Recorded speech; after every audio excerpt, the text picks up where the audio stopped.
Let's face it, the image of Pakistanis in this country and Muslims generally, but in particular Pakistanis, is not great. People who already come from the more of the uncivilized areas of Pakistan, you're going to have issues. Anyone who's reached puberty would be seen as an adult, basically. People, for example, like Keir Starmer himself is saying Islamophobia, Islamophobia, Islamophobia, right? So when you've got people in the government, for example, and MPs and all these people who are non-Muslims saying that don't listen to the far right, they're just out to get you, they're just racists. If you're a Muslim, why would you not want to believe them? Hi everybody, and welcome back to Nick Talks. This episode's amazing guest, and I know I always say amazing guest, but this one was going to blow your socks off because she blew my socks off. First of all, let's welcome Lubna to this show. Thank you for coming along. Thank you so much for inviting me. You're welcome. First of all, if you're watching this, go into the description of the video, find the link for her channel, YouTube channel, click it and subscribe. 100% you will not be disappointed. These are the conversations we all need to be having, and this brave lady is having them all the time. You need to subscribe to her channel now. Press pause, go do it right now. Let's jump straight into this. You're not obviously, but you are a Muslim woman, Pakistani origin. Your parents came here. You've grew up in this culture, in this country. What are your thoughts on British Pakistani culture today in this country? British Pakistani culture, of course, Pakistani people in the UK, there's a spectrum of people from all different walks of life. You've got the more educated ones coming over as well. You've got the less educated ones coming over. And of course, your route will determine how you're going to behave in this country. That's what I feel. So, yes, we have a spectrum of people, but if you're going to invite in this country the people from the lower end of the spectrum, which are making up the majority of the spectrum, i.e., the people who already come from the more of the uncivilized areas of Pakistan, you're going to have issues, right? Because those people were likely troublemakers in Pakistan, and those troublemakers have come here. So you've inherited the problem and you've brought it here. So I think what saddens me is sadly that I feel that obviously when the British colonized, the people who did colonize and who were living in, for example, India at the time before the partition, they should have been aware of the differences in the tribes because it's a very, very big land and then everyone's not the same in terms of even the cultural practices. Sadly, for some reason, when Britain opened its doors to migrants, especially from Pakistan, it let in, I feel, the wrong type of people, and they should have known better. So I think we've started off on the wrong foot, and now it's gonna I think it's gonna be almost impossible for us to get ourselves out of this unless we halt migration and sort the issue that we have in this country right now. Because what's happening is those people that have come in from those particular areas of Pakistan, and like I say, those people are making up the majority of the Pakistani population in this country. They're then doing the cousin marriages, inviting more and more people of the same type into this country, and you're getting a snowball impact. That's only going to get worse. So my understanding of my experience of the Pakistani community is that mostly they are hostile. I can't lie about this. They are hostile to the Western way of living. They are difficult to manage. They are living in their little bubble. They don't want to necessarily integrate. Some of the children who've bothered to educate themselves have gone on and are doing well, but sadly, they are not a fair representative of the whole community, right? I wish they were like people like me, but they're not. I'm not going to sit here and lie about it. And I feel like the silence of the people who are progressive Muslims, who are progressive Pakistanis as me, has not helped the situation. And we've come to a point where being silent is no longer okay because the problems aren't going to go away. People are getting too annoyed. So I'm coming from this community in terms of race and religion, and I feel like it's my duty and obligation to speak up because I've got two children and I worry. I worry about if I don't speak up in 10 years' time, what's going to happen? Because let's face it, the image of Pakistanis in this country and Muslims generally, but in particular Pakistanis, is not great. Now, when I know that, if I'm going to keep my mouth shut, in 10 years' time, my son's going to grow up and my daughter's going to grow up, it's going to impact them. So I feel like I need to do something. I need to be proactive in helping them see the light. And hopefully, I'm hoping that if I can initiate some sort of change and I maybe one spark, but that may be enough to start, I don't know, a whole chain reaction of things, basically. And what I'm hoping is by the time my children are bigger, very selfishly thinking about my kids, but I'm a mother, so you know, I feel like hopefully in the next decade we can try to sort things out. If we can't do it, it's going to be too late, and I don't want this kind of stuff to impact my children, to be honest. So the Pakistani community do need to sort themselves out. The way the country Pakistan operates is not the way we operate here. They need to integrate, it's not the other way around. What you need to understand about the country Pakistan is majority of the people there are Muslims. It's their way or it's the highway. That's what they're used to. They're not used to hearing people with different opinions. They're not used to diversity in thought. There are blasphemy laws. You say anything remotely, even if you're not even doing blasphemy, people get falsely accused. Like it's normal there. They've got the mob mentality there. Like it's normal for people to just to get lynched. A group So I've seen it on YouTube. Yeah. people, a group of people will come and they will lynch you, and then they don't even care if they've heard you say anything that's blasphemy. If someone has said that you said it, that's it, you're gone basically. And blasphemy's been used several times to just pick on people. You know, if you've got any kind of dispute with them, just get rid of them basically. So this is a type of mentality of the people here.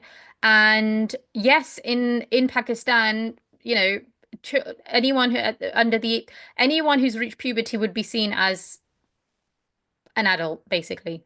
Not a complete adult, but as in, you know, so over here in this country, obviously, we've got the age of 16. In their mind, that doesn't mean anything. And I've seen this behavior when I've gone to Pakistan several times where, you know, someone's 13, 14 years old and you're flirting with them, like older men, like 30-year-olds are flirting with them. They've got relationships with 14-year-old girls. Like it's normal there. And sadly, a lot of children who are born in the UK are in denial. And they are in denial because when they have gone Pakistan with their British passports with the pounds in their pockets and they've gone with the British accents, the Pakistani community over there have sucked up to them because they're greedy. Generally, they're quite greedy. And so they've had an amazing experience with Pakistan. You know, no one's calling them the PAKI word. You know, everyone, they can speak in the language without anyone discriminating against them. Actually, although they would not be classified as high, the upper class in UK, but when they go Pakistan, because they've got money, the pounds, they're treated very well. And that feels good because it feels good to them. They think there's nothing wrong going on there. There's nothing bad, especially if you're a man, right? If you're a man and you're going there, boy, born here. So they haven't necessarily been exposed to the full experience of Pakistan. They've only been shown what they needed to see in order to like it. There are very few people who understand actually the reality of being in Pakistan, being there. And the reason why this is important is because the mentality, do our values align with the Pakistani people? No. The issue I have is we are allowing, and it's mostly actually native white indigenous people, the people on the left, who have allowed this to happen and who are continuously inviting more people who don't share our values. I personally don't care what religion you come from, what your color of your skin is. I care about your values, right? They don't have our values, they just don't. And I don't want to waste my time trying to educate these people who don't see anything wrong with the behavior.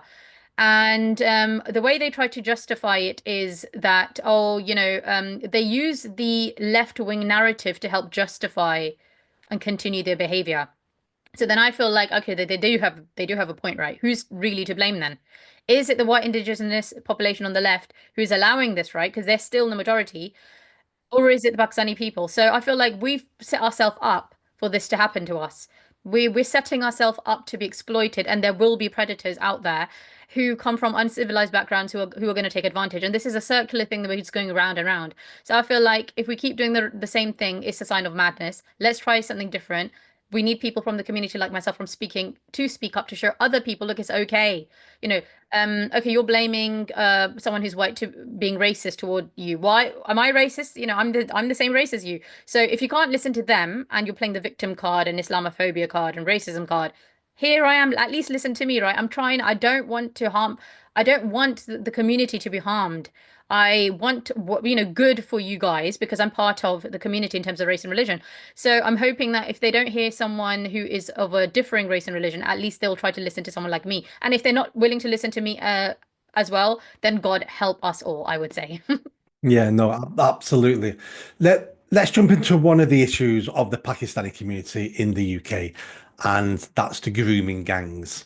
Now, I've been working and fighting child sexual exploitation for 20 years. I've had paedophiles arrested, I've had them prosecuted. Not one of them was a Pakistani Muslim man. They're all white because we have evil, perverted men in all of our communities. That said, there's something different in the Pakistani Muslim community, and that's the silence. Because when we had the child rapes in the Catholic Church, so many Catholics came out and were disgusted and screamed about it and shouted about it, about what their priest has been doing. And other communities do the same. In fact, if you're a white paedophile, you're likely to be assaulted on the streets, assaulted in jail, and maybe even killed.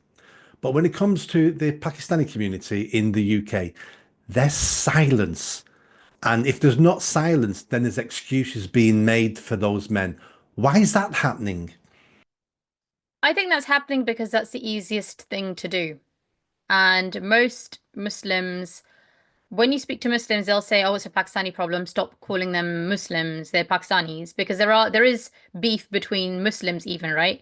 For example, Afghanistanis and Pakistanis don't get on, Bangladeshis and Pakistanis don't get on, and all that kind of stuff. And then the Arabs, of course, they feel they're superior generally anyway to everyone else who's not an Arab, regardless of whether you're a Muslim or not. So the easiest thing to do is just keep going.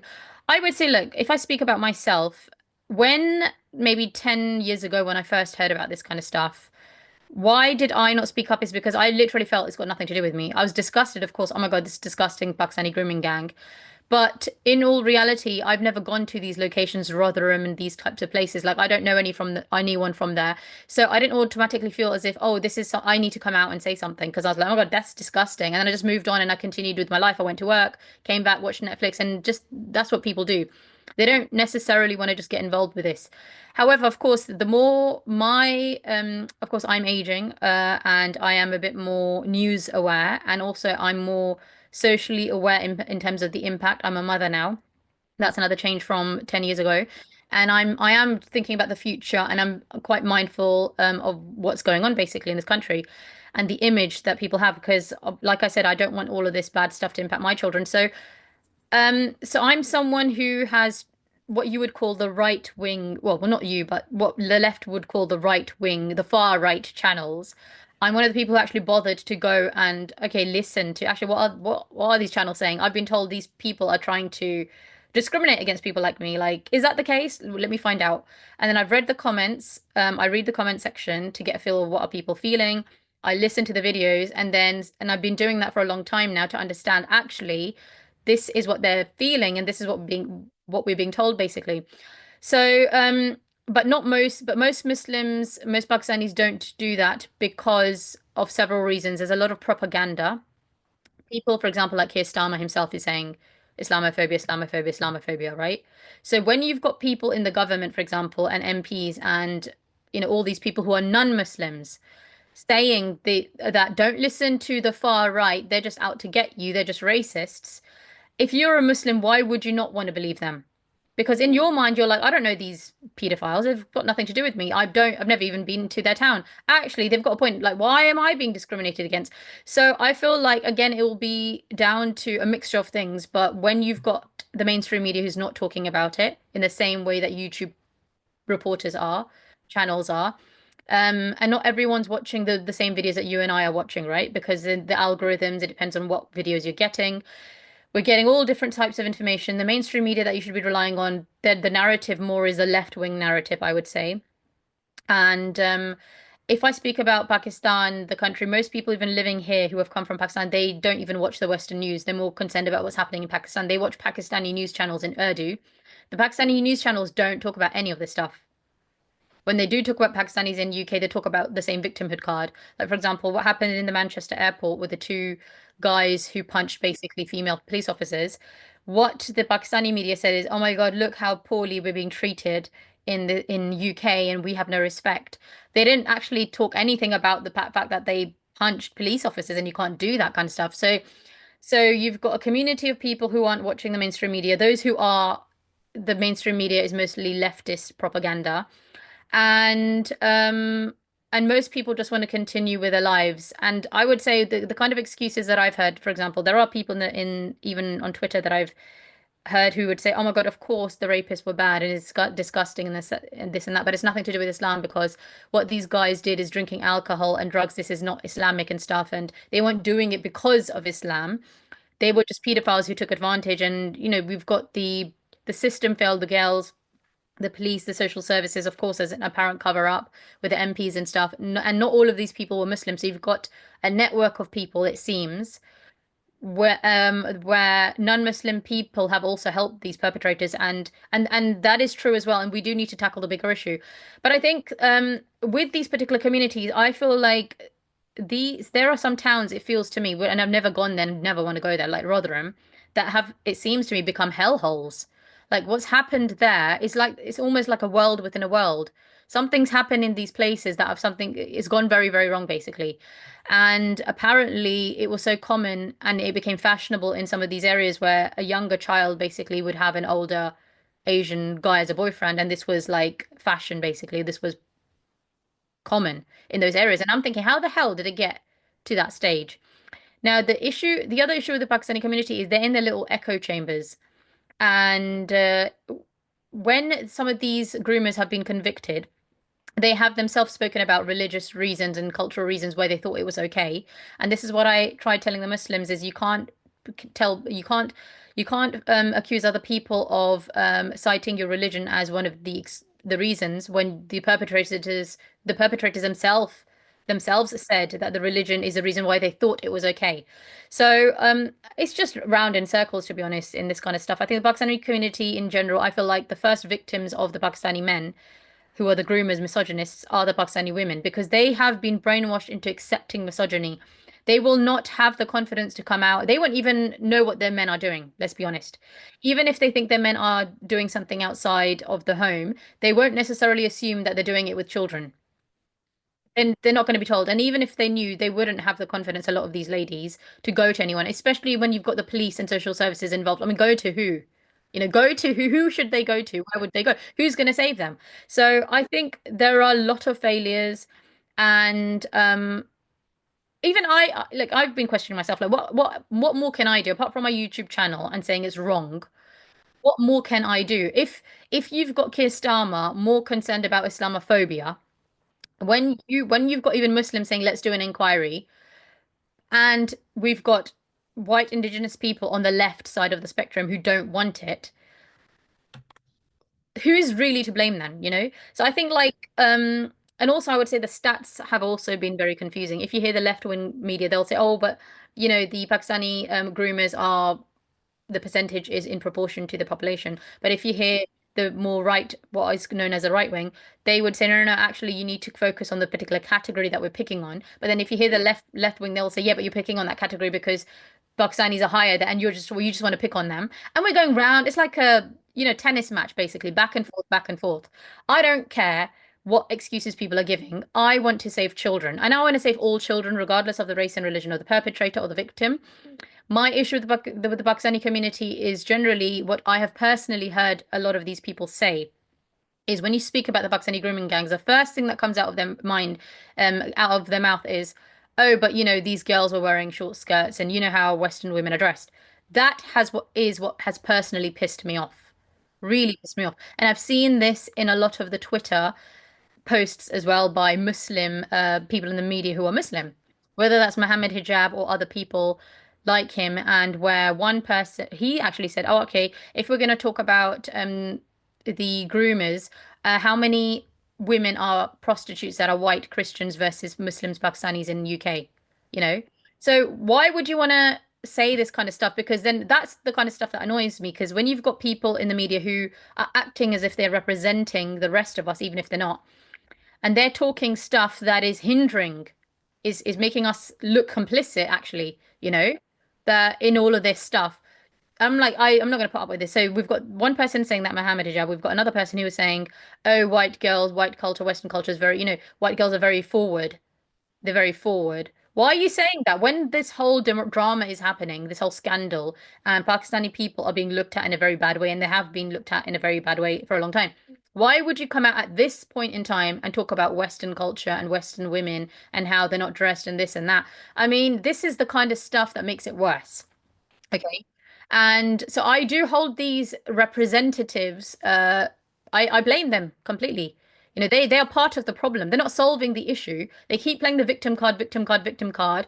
And what they're not doing is they're not doing what is right. They're doing what's easy. I could do that as well. I can sit here all day and all night and I'll get so many subscribers and I'll make loads of money like how they are doing, pandering to the views of the Muslims and they'll love me and all that kind of stuff. That's the easy thing to do. That's not the right thing to do, right? Try something different. Actually have genuine empathy for what's going on. Actually be genuine in trying to sort the issue out. If you are in the public eye, you've got Mohammed Hijab is like 1 million subscribers plus on YouTube. You can use your platform to initiate positive social reform if you really want to. But he doesn't because he doesn't care. So, and there's other people like him. So I feel like, do you know what? We need a counter voice. These people do not represent me. I can't assume people will know that these people don't represent me unless I speak up. So here I am. I don't have as many followers as them. I don't, yet. We'll see what happens in the future if I continue to do this. But I'm here. Yeah. Let me ask you this question, because this one perplexes me. Why are British Muslims, of all denominations, British Muslims in this country, why are they so focused on Muslim children in foreign countries on a foreign continent, as opposed to the white Christian girl who may live a couple of doors down from on their street? Why can Muslims in this country go out every Saturday afternoon for the Free Palestine marches, and yet we've not had one Muslim march ever about the mass rape of girls or the planting of bombs, the blowing up of London Tube Station, the blowing up of Manchester Arena, the stabbings of people? Why is it always a foreign Muslim takes precedence over anybody else in this country? That one perplexes me. I think with the pro-Palestine marches for the majority of Muslims, it's a religious war. And apparently there have been prophecies where, about Greater Israel and the Antichrist coming and they are brainwashed heavily. So for them, they go out there because they feel as if they just need to, support the Palestinians. And when you would challenge them on religious grounds, then they will not give you religious excuses. They will give you other excuses of how wrong it is that the Palestinians' land has been taken away. So either way, they're gonna stand their ground.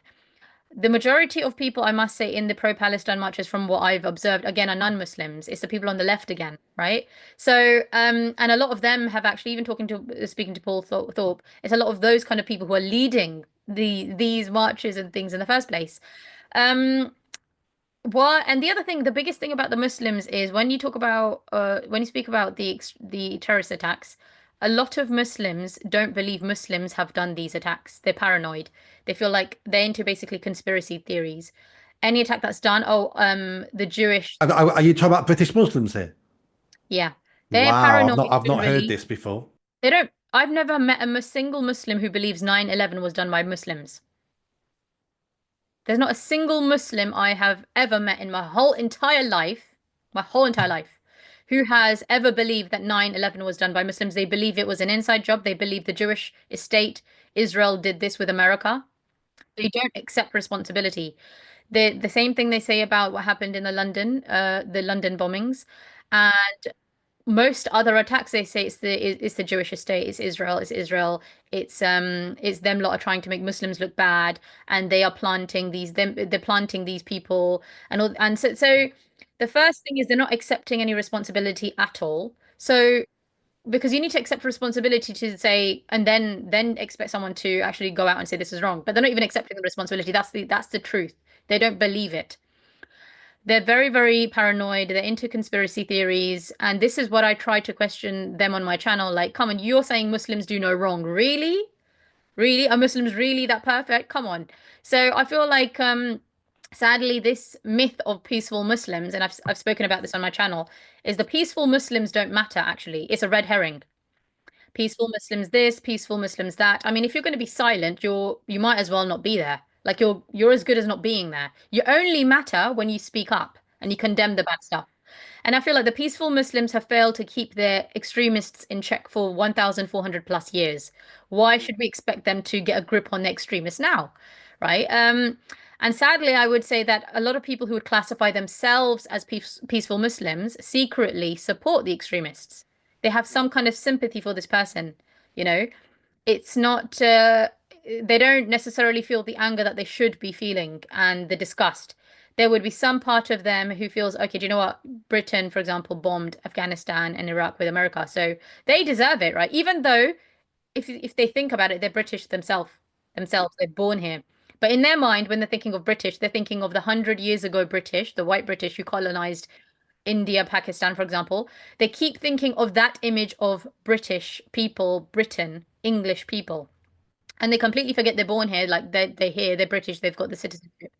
And if their parents and they were here while Britain was part of bombing Iraq and Afghanistan, I'm sorry, you're part of our country. You're part of this. You can't just, you can't just differentiate yourself very conveniently from anything bad that Britain has done while you yourself was a citizen here, right?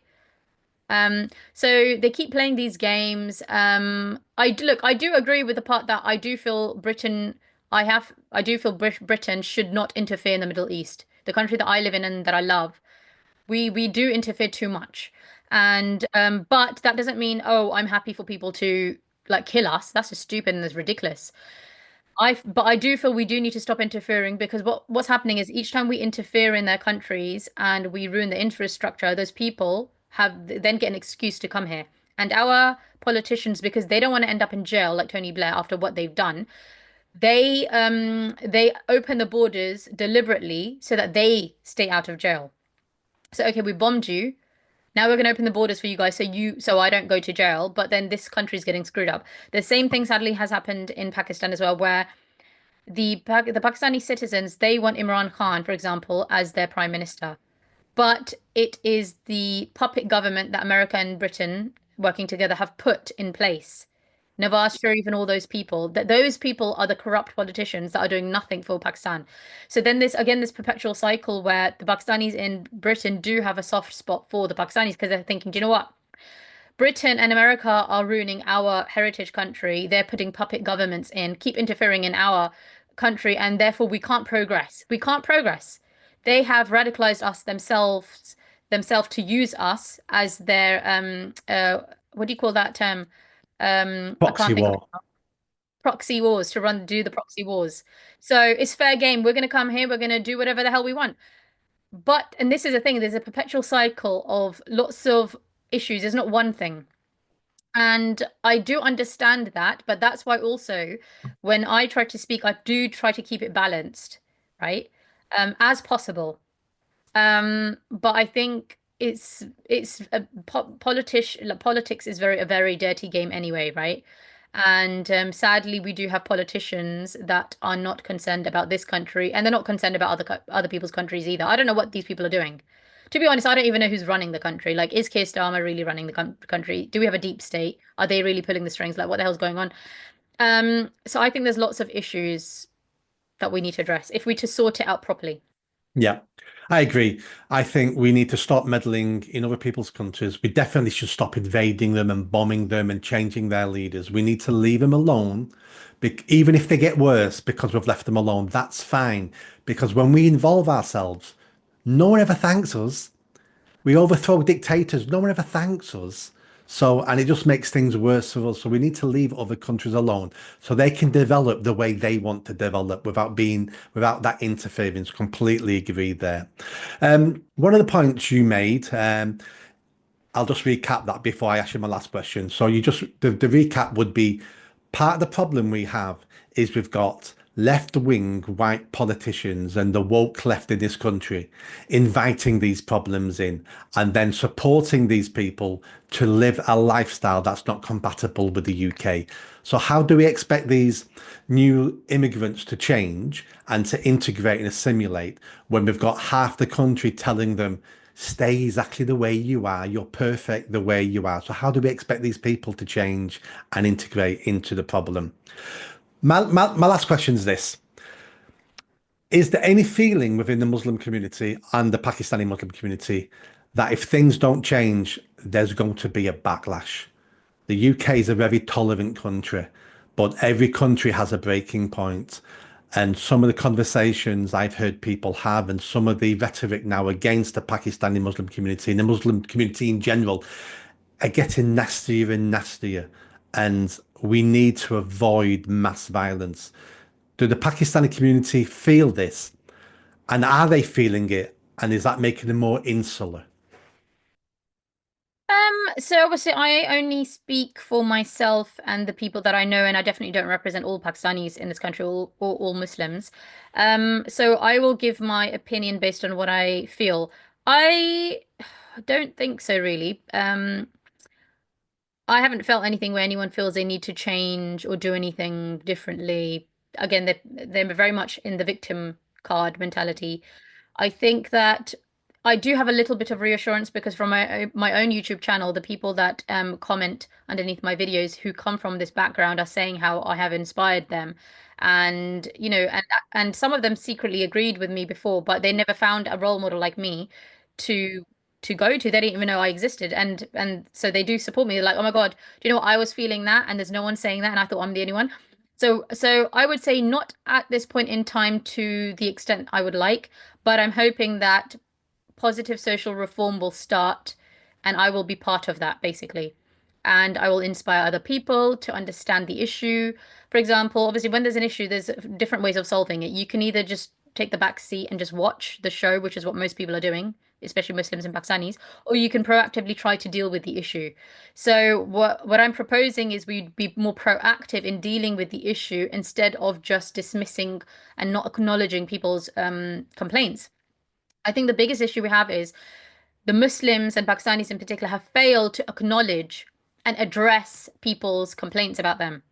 Just saying this is not an issue, this is not an issue, don't be scared of us, don't be scared of us. That's not helping, guys, because people are scared. Because guess what? There are preachers in this country, and I'm going to do a video about this actually today, which I'm going to release, that are preaching hate, that are talking about jihad or talking about taking over England. I'm sorry, if they're going to do that, and if you don't have a problem with that kind of content, or if you can't even understand why anyone who's not Muslim would have an issue with it, there's something wrong with you then, right? You're part of the problem. So, I I think we definitely need a change, but we need the people with a bigger platform than myself to make the change. My platform may become big at one point. It's not right now. So because Well, let me jump in there. Why are you not on GB News and Talk TV? Why am I always seeing Islamist apologists on those channels? Why don't I see you? you need to ask GB News that, don't you? I would love to go on GB News and any other channel basically, but and I'm trying to get myself on there, but it depends on if they want me. If they want me on there, I will come and I will speak the truth and nothing but the truth. But I haven't been invited yet, so we'll see. Well, I know about 20. I mean, I don't know them personally, but I've got emails addresses for about 20 producers on both those channels. I will email them today, copy you in, or send me your email later on message. I'll copy you in and I'll introduce you to all of them. And then they can't say they never knew about you. Okay. I think Paul Thorpe is also has passed my details to two. But again, there's no guarantee anyone's going to invite me anywhere. But I think that if you could do that, yeah, I'm happy to go because I think we definitely need a different voice to what we're hearing because those voices are making things worse. I could listen to you all day. All I get out of you is common sense, a love of the country, a British patriot, and common sense, common sense, common sense. Why wouldn't those TV shows want you on there? That's a great place to end. Thank you much for being a guest. And don't forget, viewers, go in the description, click on the link, and subscribe to her channel now. You will not be disappointed. Thank you so much. Thank you for having me. Thanks. Bye bye.